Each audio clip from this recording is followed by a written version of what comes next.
The days are longer, the calendar is filling up, and I want to feel as good as this beautiful summer weather. That's why I've been loving Groons. It's one daily pack of gummies that covers my greens, vitamins, and minerals, and even has 6 grams of prebiotic fiber. So I don't need to juggle a complicated wellness routine on top of everything else. They taste amazing.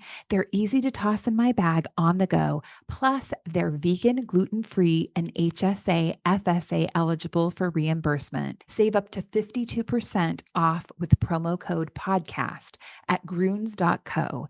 That's code podcast at gruns.co. Hi, everybody. This is Dawn Mitchell, and welcome to Dawn of Sports.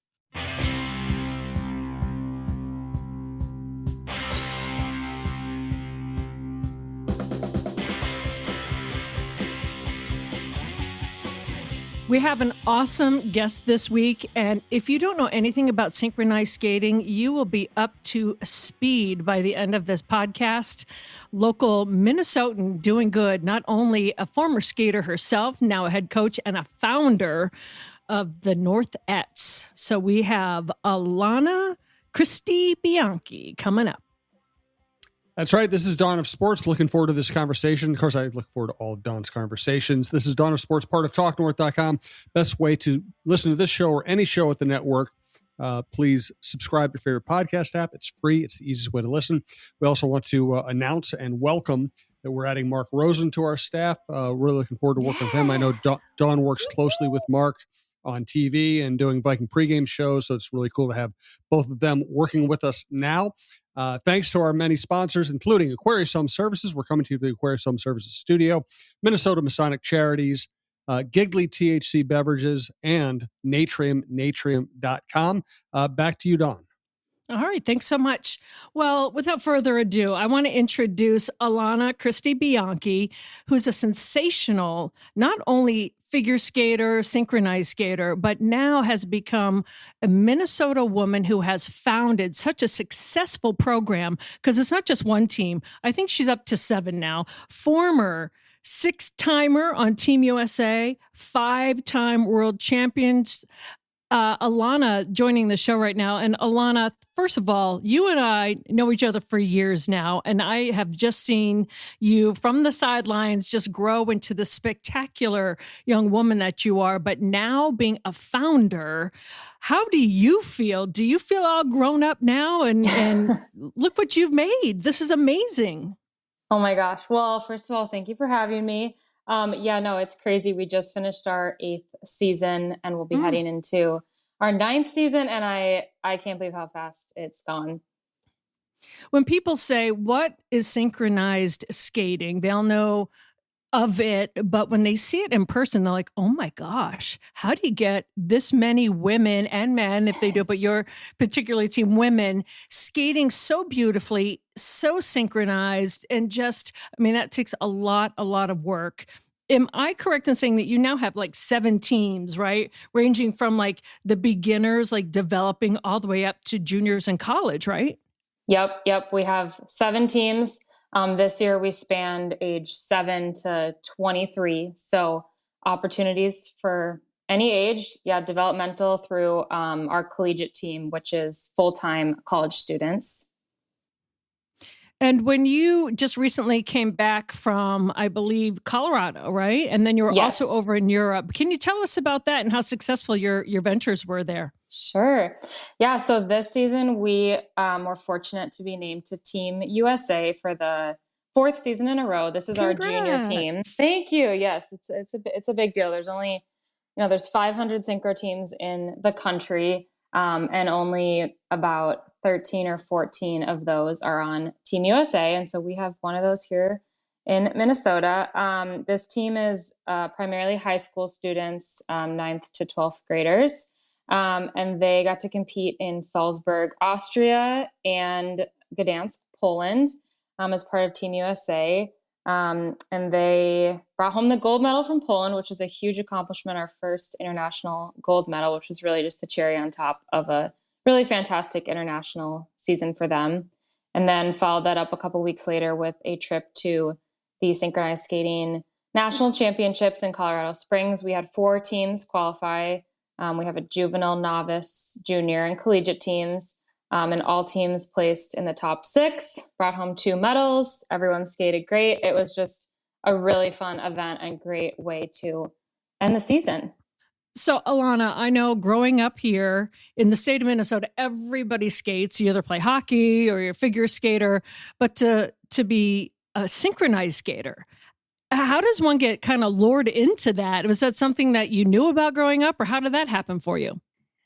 Yeah, so no, actually, my parents put me in pretty much every individual sport, skating, dance, swimming, ballet, and fell in love with skating, but was an individual skater for most of my life. I didn't discover synchro until I was 16, a junior in high school. We had a fantastic synchro team based out of Edina at the Braemar City of Lakes Figure Skating Club called Team Braemar that was winning national and world medals representing Team USA. They do not exist anymore, but when I was in high school, they did. I had a friend doing it. She reached out. I went to one practice and was just mesmerized by just the look of that many skaters on the ice doing the same thing, and was just really inspired by the idea of having teammates, having been just an individual athlete my entire career. So really jumped right into it as a junior in high school, and then did it for 2 years in high school, 4 years in college, fell in love with it, and then wanted to give skaters in the area the opportunity to do what I did. As I said, that club and team folded. So there wasn't much for high-level synchro here, and that's when the Northernettes were born. Let me ask you this, because especially, I have a heart, obviously, for female athletes growing up and being one myself, and the team sport is really what hones a lot of skills that when you go to the future and you create what you're doing, it really makes a difference. And I'm not saying if you're a solo athlete, it doesn't, but there's always going to be the weakest link and the strongest link and the leaders, right? You learn so much about yourself as a person and an athlete. What did you learn when you were skating, when it became a team sport for you? Like, how did you grow? I think if I were synchronized skating with you, I might be the weak link on that team, right? like I don't want to mess up. How did the team aspect change your brain and who you became as a person? Yeah, I mean, just having teammates to share those experiences with is so different. Going to practice was exciting because I wasn't out there by myself. I was with my teammates who became best friends, all working for, common goals. And it just really makes the whole experience, the long season, just, that much more fun. And having people to rely on, teammates to trust in, just makes all the reward that much sweeter. And then I just think as a person, learning how to collaborate with people and work with others, and you're not going to be best friends with every single person on your team, but really sets you up just for real life experiences, and being able to work with whoever, whenever, wherever is just a really important life skill that we really try to instill in all of our skaters. Yeah, it's like a lesson in psychology, right? Because you have to make it all work, and everybody learns, acts, reacts differently. Totally. And competes differently, right? Right. Some skaters have higher hype levels, some have lower hype levels. They all need different things. And even as a coach of a team, you got to figure out which skaters need what, and then try to put it all together at the end of the day to put out your best performances. It's always hard when you have to end your own skating career, per se, as a competitor. How did you make that transition? I've been having a lot of discussions recently with men and women who are former athletes, and the hardest thing is when you don't have a team that you belong to anymore, right? You make that transition. Like, I don't have a practice to go to. I know that then you built your own, right? You built your team and you created that. But as an athlete, to have to be like, wait a minute, my time management, now I'm in charge of a whole entire day, and I'm not with a team, and I, no one has to depend on me, and I don't have to show up for anyone. How is that for you, like emotionally and mentally, right immediately after you stop skating? Yeah, well, I was a college athlete, right? So there wasn't really an opportunity for me to continue. You get your 4 years and then you have to be done. So that decision was made.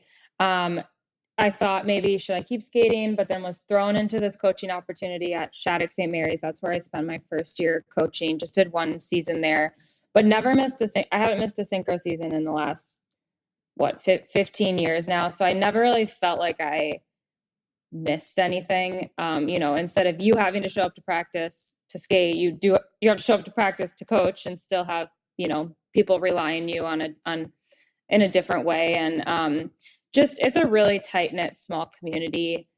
So being part of the community still, even in a different way, is still really special. And I couldn't imagine not being part of it, but it's definitely different when you're not the one out there, and instead you just have to send them out there and hope it goes well when they start competing and the music comes on. You can't really do much, and that's a totally different feeling than being in control of your skating.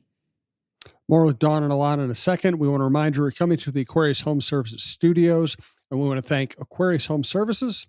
We'd also like to thank Natrium, natrium.com, Natrium and Wildflower Shops. There are 2 wildflower shops within walking distance of where I live in downtown Minneapolis. There are Natrium spots all over, and you can always go to natrium.com. I recommend going to a store first. There's so many great products, such a great variety, balms, gut oils, dips, candies, drinks, et cetera, et cetera. Right now I want to highlight the balms. Obviously, you can take a gummy. It's going to be a lot of fun. You can have a drink. That's going to be a lot of fun. For an old guy like me, I love having the rub-on balms that have the THC and the CBD in them. It just works immediately. It smells good, or it doesn't smell like anything at all, depending on what you get.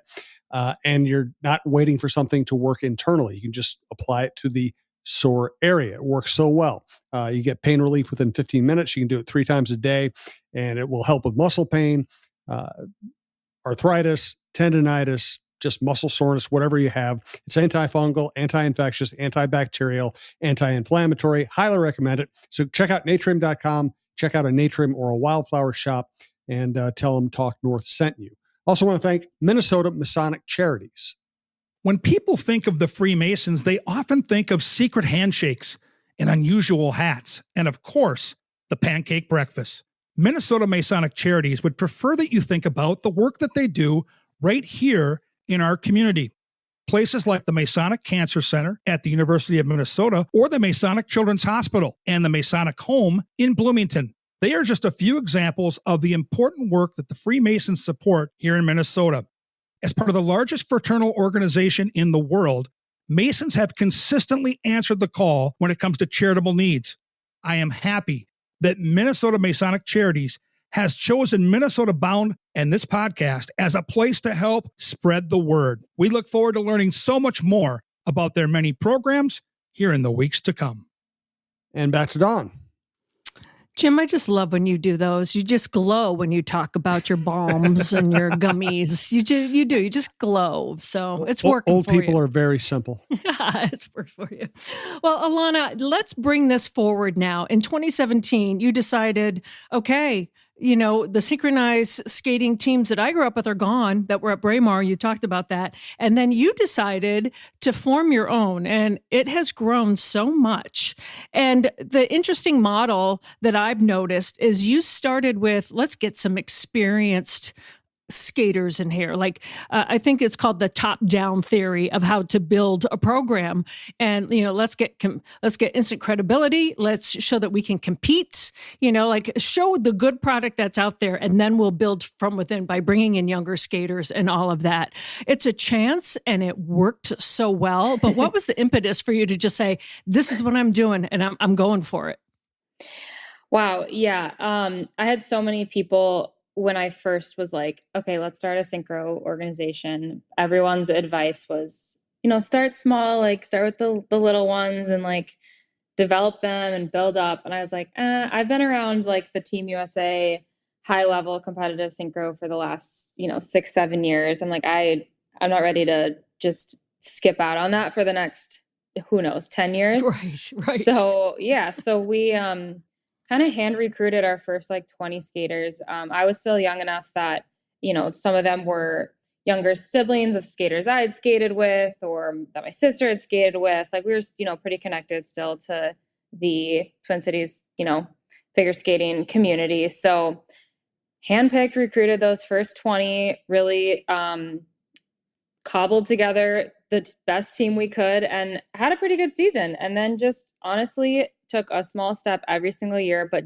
we built down. We added a level below and then 2 levels below, 3 levels below. This season, our 8th year, this was our first year competing teams that were made up of the 6-7-year-olds. So, it took us 8 years to go down to that. But, what did happen was that it only took us 5 seasons to get to Team USA with that junior team. So it worked. It certainly did. You should be so proud of yourself because I have so many people that know about it and they're like, I'm trying to get my child in and what do I do? So for people that have kids, they're like, this is amazing. How can they find you and where can they start? What ages do you start with? Yeah.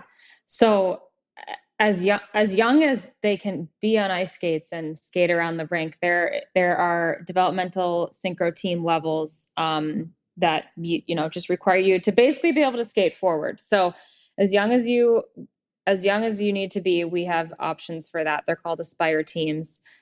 We are currently, the month of March is our open house recruiting month, tryout month. We're kind of right in the middle of all that. We've got some open houses still the next couple of weeks. Skaters can come, for free, check us out, skate with the teams, get a feel for things.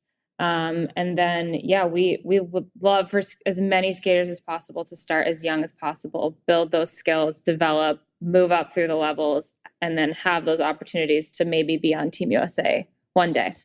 Do they find you at northernettes.com or where's the best way to find you? We are northernetssynchro.org. Oh, that's awesome. What I think is super cool, what I really think is super cool about this team is I know it's such an international sport, but you have skaters now, not only from Minnesota, not only from the US, but like Italy, Finland, Sweden, probably other countries now trying to be on your team. That's cool, isn't it? It's really cool. Synchro is such a global sport. Some of the best teams are from Finland, Sweden, Canada. So having that opportunity to have exchange students is to really connect just across the pond with their love of synchro has been really cool for them and for our athletes, and just really finding those worldwide connections. But we also have a lot of skaters across the country that are moving here, going to college here to be part of our organization. We started a collegiate team 2 seasons ago. We just finished our 2nd season. So now we're getting skaters from East Coast, West Coast, looking at the U of M as a college option so they can skate on our collegiate team. So it's Twin Cities based, but we're really fielding teams made up of athletes from all over. And this was your dream, and to see it come to fruition. And I know you're in the thick of it. I know that you're rounding up, like when you're, it's not only getting your team together here. When you take all those women across, whether you're going to Austria or even Colorado, it's like herding goats, I'm sure, right? You have to have the patience of a saint. But when you take a moment to look back on the past 8 years, this was your dream. How exciting is that to see that I built this? It's so cool. And I have to do a better job sometimes of just like stopping and just looking at what we've done, since it is so go, go, go. You finish one season, you're on to the next. But, at Nationals, we had 4 teams. We had an entire section filled with fans. And I just like looked up into that section and like got teary eyed. And it's those little moments where I just have to really take it all in. And I have such an incredible village of people, staff, my family, our skaters' families, the families of the last 8 seasons that have really helped make this dream come true. And so grateful for what has been accomplished and just really excited for what the future holds. Oh, I am too. I am too. If you had, I know there's so many lessons you've learned, but if there's one piece of wisdom, if there's a woman that wants to start and found her own program, no matter what it is, in sports and beyond, what was maybe the number one thing that you learned? Like, whoa, I wasn't prepared for that, but now I'm an expert in it. Oh gosh, I think just going into it knowing that there's no handbook for it and there's no manual. I'm super type A. If there was a handbook, I would have read it. But just having to learn from your mistakes and just really adapt and grow as the sport grows, as your organization grows, as the needs of your skaters grow. Just willing to learn and make changes is really important, because if you're just so stuck in one way or think it needs to be done one way, it's not gonna go very far. Well, Alana, I love to champion strong, powerful women, especially so in sports. You fit every single one of those categories. And I'm so proud of what you have built and what is going to come from this. I mean, I think you're just hitting a next level, hitting another stride. Thank you. So congrats on the Northernettes, and anyone out there that wants to get involved, just reach out, because it's open house season. Like, you must be pulling your hair out, but it's got to be fun, right? Yes, it's exciting to see what's next, and I'm ready. I'm ready for year 9. So. Wow, year 9. Well, here's to year 9 for you. Congratulations, and thanks so much for joining us today. Thank you so much, Dawn.